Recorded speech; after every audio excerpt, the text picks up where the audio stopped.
বিসমিল্লাহির রহমানির রহিম।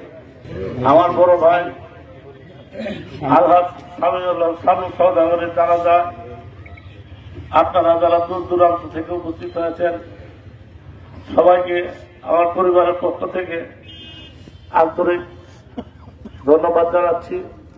এবং আজকে জানাজায় উপস্থিত আছেন অনেক মুরব্বিয়ান, আমাদের সাবেক উপজেলা চেয়ারম্যান, আমাদের পিপি সাহেব অ্যাডভোকেট আনিসুজ্জামান এবং বিএনপি এবং সকল অঙ্গ সকলের নেতা কর্মীরা এবং জামাত ইসলাম এবং অন্যান্য দলের নেতা কর্মীরা, আপনাদেরকে আমি সালাম জানাচ্ছি, ধন্যবাদ জানাচ্ছি এর জন্য যে আপনারা অনেক কষ্ট করে আমার বড় ভাইয়ের জানাজায় আপনারা শরীক হয়েছেন।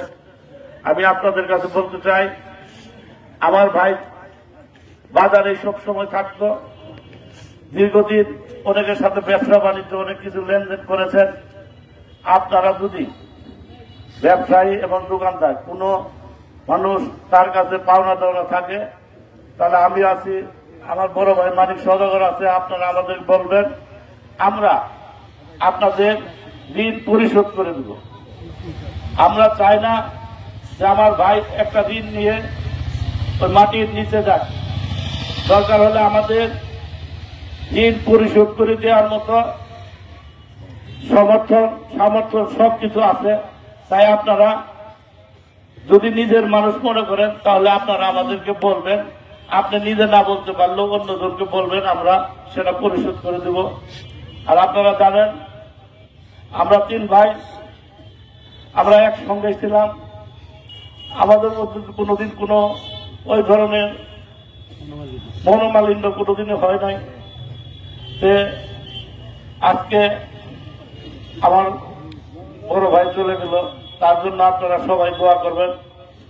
আপনারা জানেন আমি ওনার শেষ কথা, শেষ দেখা আমি দেখতে পারি নাই। আমাকে একটা মিথ্যা মামলা দিয়ে, আপনারা জানেন যে একটা মিথ্যা মামলা দিয়ে ষড়যন্ত্র করে আমাকে জেলে আটকিয়েছে। তা আপনারা আমার জন্য দোয়া করবেন।